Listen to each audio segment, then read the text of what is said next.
Hello, everyone, and welcome back to the Den. My name is Steve, and today we're going to be talking about the Dear Evan Hansen movie. I apologize for my voice. I am currently getting over a bit of a cold, but doing the best that I can. This video is going to be kind of more off the cuff sort of thing. Just kind of wanted to discuss my thoughts without really, getting into anything too deep. So I'm not sure how much I've discussed it on this channel, but I am a big fan of musical theater. Like it's one of the big reasons why I even got interested in the entertainment industry to begin with. It's what drove me to choose my major in college, and it's kind of led me to discovering my actual passion, which was acting. So one of the first musicals that I was really into was Dear Evan Hansen, and the more that I've kind of grown as like a theater maker and also as just a person in general, I've kind of realized how much I don't really like the story of Dear Evan Hansen all that much. It's kind of it doesn't have a good message in my opinion. Like it's nice in the sense of like, oh hey, suicide is bad sort of thing, like textbook stuff that you should expect, but like that's really the bare minimum. And it's essentially it treats itself as if it's like some high praise for mental health awareness, when it really doesn't do anything to deal with anything that Connor goes through. Especially it kind of it very much glorifies his suicide. And while yes, it is focused on Evan, like it is Dear Evan Hansen, I feel like he gets kind of left behind a lot. And I was hoping that they would kind of remedy this in the movie with their, more plot points revolving around Elena and stuff like that. But essentially, I guess I just kind of, I always hoped for more from the stage musical. I feel like it was always missing something at the end, especially, because the more that you think about it, the more that you can walk away from it just thinking that everyone in that musical is a horrible person, and that's not exactly like that's not a good outlook. And it's entirely like it's a meme in the theater community, like how horrible of a person Evan Hansen is. How by the end of the story, he's not even really changed. He's done absolutely nothing to show that he's learned his lesson, to show that he's grown as a person and that he won't do this type of thing again. He just moves on with his life and deals with the consequences of his actions without actually taking an inside look and really changing himself rather than just accepting his position, if that makes sense. He's not really growing, he's just accepting his stagnation. In the musical, my favorite part was always the songs. It's always going to be the songs, and I think the story, well, it's not rubbish, but it's subpar to say the least. So going into the movie, I was expecting just kind of the same acceptable story and nothing special. And I figured the music was going to be worse because, in general, I don't think that recorded music is really going to be able to stand up to live performances in the same way. Especially the caliber of Broadway stars having to match up with these other celebrities who kind of, I don't want to say don't have a place here, but it's not their specialty. So in a sense, I guess I kind of everything led me to have the lowest expectations possible for this movie. Despite all of that, I left this movie genuinely impressed and touched, and I deeply enjoyed this movie. And that's not something that I expected to say in the slightest. I mean, as I said before, I went in with the lowest of expectations, and I was, in a sense, kind of blown away. Like, obviously, I don't want to 100% attribute that to the movie being absolutely incredible because, a lot of it was definitely my expectations were so low. But the fact is that at the end of the day, I think it was a good movie, and I think that it was, in fact, better than the musical. Obviously, since it's just an adaptation, they don't change a lot about the original story, but I felt that the things that they did change were good decisions for the most part. There are certain things that they cut that I think were good, that were in a sense very unnecessary and deserved to be cut. For example, the to break in a glove song, just kind of unnecessary, and the scene that they put in is adequate enough.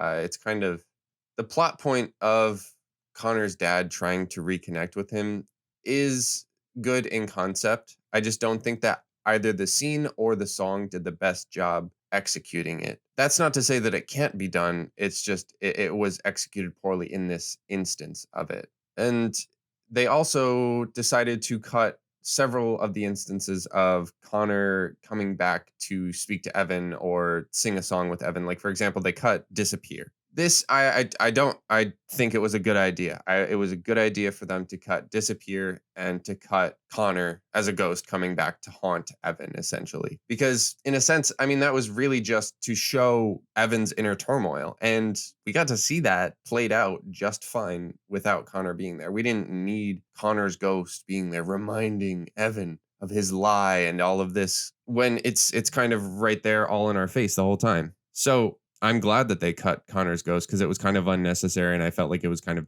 jarring to the general plot to suddenly have this like mystical thing show up in an otherwise grounded story.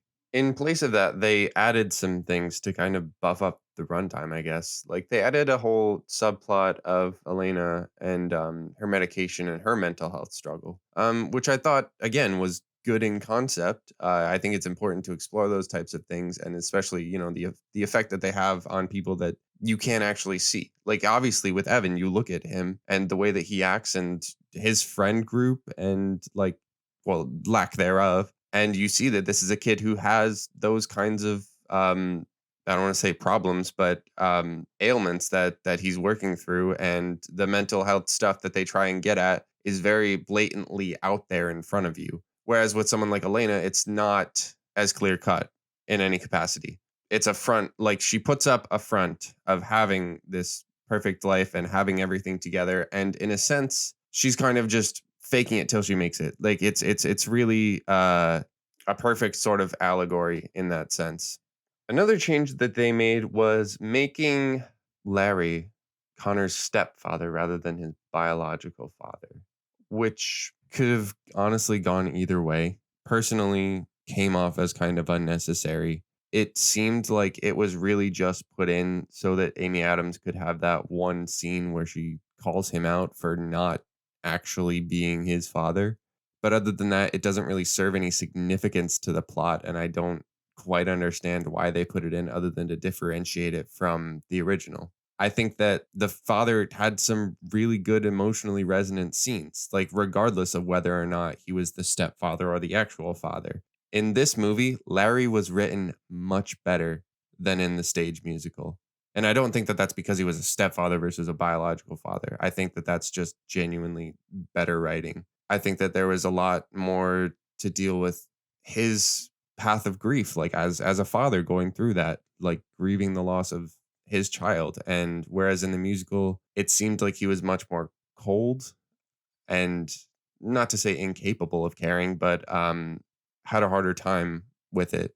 Whereas in the movie, I feel like they actually did a good job making this again, making a front for him and having that kind of be broken down as you work through the movie and kind of see him become emotionally vulnerable as he learns how to grieve his son. I am not the kind of person who like sobs in movie theaters. Obviously, like there are emotional scenes and such, and I can get like emotionally invested in the characters and such, and feel what they feel. But I have never had the urge or like physically, burst out in tears over a scene in any capacity. During the song You Will Be Found is the only time that I have ever physically felt tears well up and felt a sob building in my chest in a movie theater. And that came from Connor's father. There is a scene in the movie, which is not in the play, where Connor's dad is at work and you see it in his face. You see him come to this moment of epiphany where he realizes what he's lost and what he really has to deal with now going forward. And he leaves work and he goes home. And up until this point, it was a plot point that He didn't cry at the funeral. He is a man's man. He doesn't cry. He doesn't feel emotions. He goes home and he goes to his wife and he breaks down in tears. And that is the first moment in my entire life that I have been sitting in a movie theater and genuinely felt the urge to cry. That was such an incredible writing decision to add that in and to have it be conveyed non-verbally. The actor who played Larry did an absolutely astounding job in that scene specifically. I was without words. Sort of piggybacking off of that to discuss the songs in the actual musical, there is a big problem that I personally feel with, I don't want to say all, but most of the musicals that I have seen recently adapted for the screen. For example, let's take In the Heights, because that's the last one that came out before this that I saw in theaters. A major problem that I see in both of those films is the amount of stagnation during songs. It gets boring to watch, frankly. It's hard to watch something like For Forever and just see Evan sitting there doing absolutely nothing while singing. It's weird and it's hard to watch. It's good singing, it's good music, but the visuals on screen are just so boring and so out of touch. And it's the same thing in the Heights. If you take a song, like let's say, even let's take the opening number. In that, it opens on Usnavi starting to sing, and he's just walking around. In the stage musical, this is great because he walks around and he introduces us to different parts of the set. The lights come up, all this kind of stuff. But in the musical, all he did was he spun his foot on a little sewer grate, and in After Effects, they spun it around like a turntable, which cool, but didn't really add a whole lot narratively. Uh, Not necessarily narratively, but it was just a small moment. It didn't really add a whole lot. And for example, also Breathe. Breathe was literally the entire song, just her walking around. She didn't actually do anything during that song. It was just singing and walking. There was no choreography. There was nothing interesting that happened. I didn't learn anything even like subconsciously about Vanessa's character. Like I could have taken the same thing away from that scene by just listening to the audio. And at that point it's like, why bother making this into a visual medium? Why not just make an album? So, in a sense, my biggest problem with movie musicals in general is that they do not take advantage of their medium. They're just telling a regular ass story with regular ass people. It almost never feels like there's any inspiration behind the way that they do it. And oftentimes it just comes off as generic. And that's why something like The Greatest Showman made such a splash in the theater community, is because it had interesting visuals, it had interesting choreography to go along with the music. And that's not to say that everything about that movie was wonderful. Like there were a couple of generic looking dance scenes sort of thing, but everything had something going for it is basically what I'm getting at. Like even the most boring dance number still would have like an interesting choreography. Take for example like From Now On, like they had a really interesting dance piece in the bar. And then something like This Is Me, they had a lot going on that wasn't necessarily just walking. There was a lot of walking in that song, but they were able to incorporate sort of character moments in there, where they're kind of lifting each other up by their bootstraps and getting ready for their performance. It's not just walking without a purpose. I mainly noticed this during the Alana song as well as during Sincerely Me. Sincerely Me was like my favorite song when I first got into Dear Evan Hansen because I loved the choreography of it and how it was set up with like Connor starting to sing and like them being at the laptop and then they all sort of get up and dance together. That was really neat. And obviously, that works better on the stage than it does on the screen. So they had to rework it. And so, how exactly did they rework it? By doing absolutely nothing. It's the most boring number in the entire show. And it left me utterly disappointed. the entire number is literally just it's the same conceptually. It is Evan and Jared sitting at the computer writing out this email, but the flip side of that is Connor. And what does Connor get to do with his screen time? He walks through a hall. That's about it. That's the best you could come up with. We've got a whole room full of writers, and the best you could come up with was walking down a hallway. It was honestly so disappointing because even honestly, even standing still would have been better because then the actor would have had the chance to kind of imbue his own life into it. But with walking, he kind of didn't, and that could be something on the actor himself. That could be something on the director. Could be something on the choreographer. I think it's all of them, and it was honestly really disappointing to see because when they did let Connor do a little dance and move his way around the library, and then eventually he did meet up with Evan and Jared for a little bit. And that part of the song was really good. I liked seeing him dance. I liked, actually seeing interesting movement that wasn't just, oh, I'm going to walk down this hallway now. It's just, I don't understand why this kind of thing is standard in these movies. It's so disappointing every single time that I see it because it's so unnecessary and it just robs anyone of any creative opportunities within that scene. Next, I want to get into casting a little bit. As quite literally everyone on the internet has said, Ben Platt is too old to play Evan Hansen. I'm sure that he has heard it 1,000 times and he's tired of hearing it, but if he didn't want to hear it, he shouldn't have taken the role. I get it. It's a lot of money, and his dad produced the movie, so of course they were going to cast him, but it was the wrong move. And I think that we can all agree on that. I'm sure that even if he was standing here, he would probably agree with that, but made him a lot of money. That's just the reality of it, as unfortunate as it is.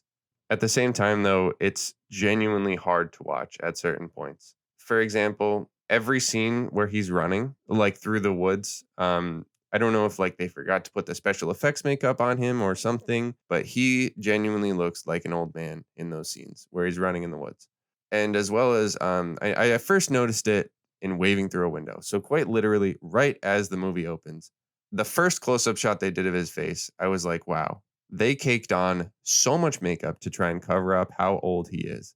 And it looked bad. As soon as you notice it, you cannot unsee that. That was not good. And I'm sure that they had a whole team of special effects makeup artists working on it, which props to them. They did a good job, but there was just no way to cover up all of that 100% of the time, especially in close-up shots like they're doing. It just looked so awkward, and it was likely really uncomfortable for Ben Platt to be wearing that all day. It was really almost disquieting to see him and the way that he looked relative to other actual teenagers who were, whether it be like extras in the movie or characters, they all looked significantly younger than him, and it was honestly it was really jarring to watch. I got physically uncomfortable in the theater watching the scenes where he was getting intimate with Zoe. And I had to walk out of the theater and look up how old the actress was who played Zoe. And she's 24, by the way.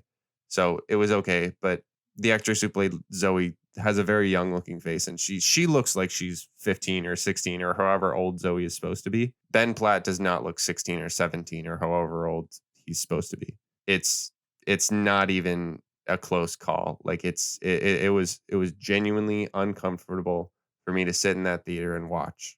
However, the girl who played Zoe, I actually think did a quite a good job. She couldn't quite carry it vocally, so that was a little rough around the edges, especially during Requiem. But she did a really good job acting wise. She's a great actress, and she brought a lot of life to the role of Zoe, and especially showing the grieving process that she went through. Quick tangent that I forgot to mention in the song section. I also hated Requiem. That was so boring. They couldn't have come up with anything better than Larry sits at a desk, the mom sits at her bedside, and Zoe sits in her room. That was terrible. That was harder to watch than anything else. I got so bored during that. And even in like the harmony parts, like you could have done so much interesting stuff there. I get that it's not a stage musical. You can't have them all stand next to each other, but there are so many more interesting things you could do than just show a wide shot of the house with disembodied voices singing. Colton Ryan was the actor playing Connor, and he did a really good job singing as well as dancing. He seemed like one of those musical theater kids who gets really, really into the singing and dancing side of it and doesn't really develop his acting skills all that much, which is fine. There's a place for everyone. But Connor, in my opinion, should be a more emotionally heavy role than sing songy and dance. So while I think he was a decent fit for the role, his acting was beyond flat. There was one part in Sincerely Me that I found genuinely funny, because there's one point in the song where they both like walk over a park picnic table together, and it almost looks like Colton is like shoving Ben Platt out of the way to sort of be like, in the center and like in the middle of the frame. And I found it really funny because I guarantee that that was like a multiple take shot that they had to do over and over again because he just kept shoving him out of the way and trying to get the center of attention sort of thing, which I found it so funny because it seemed so obvious that he was like getting shoved a little bit more and more. Oh, it's wonderful. Amy Adams, I thought she actually was really good in the role of Cynthia Murphy. I actually have the opposite to say about her versus Ben Platt. They did a really good job making her look old. Like I don't know exactly what they did. I don't know if it was makeup or just maybe she is kind of getting old, but they genuinely did a good job making her look like about the right age to be both of their mothers. And then you have Danny Pino playing the role of Larry, who I think he was a little bit young looking, but I think it was fitting. Obviously, he's supposed to represent like a richer sort of fellow who's able to take care of himself a lot more. So obviously, he's gonna have a leaner sort of look. But yeah, I thought he was a great actor for the role. He really really knelt into the emotional side of it, and he obviously, as I said before, did a really good job. The actress who played Alana, I believe, also played Rue in the Hunger Games, and I thought that she was actually very good. I think that she carried out the emotional beats of the role very well as she was a very good singer. I feel like she was actually underused. I understand that, obviously her role was much bigger than this relative to the stage musical, but I still feel like she was underused. She had a lot of potential there to be a very interesting character and even influence the influence the course of events that Evan went through even more than she did. As my sort of final thoughts, I think that this movie had a much better ending and a much better message than Dear Evan Hansen the musical. I think that this is exactly what the story of Dear Evan Hansen needed because everyone, as I said before, walks away from the stage musical thinking, "Wow, Evan Hansen is a shit person." But in this, he actually starts to redeem himself a little bit. He actually takes the time to learn who Connor was, to genuinely make up for his mistakes rather than just walking away. He takes the time and makes sure that Connor's memory does actually live on, more so than just having an orchard. Make sure that Connor, the person, is remembered. So, with all that being said, I would give this movie a 6.5 out of 10. Much better than the stage musical, but still not perfect. Those are my thoughts. If you enjoyed this type of video, please leave a like, share it with your friends, whatever you may feel, and be sure to hit the subscribe button down below. Thank you.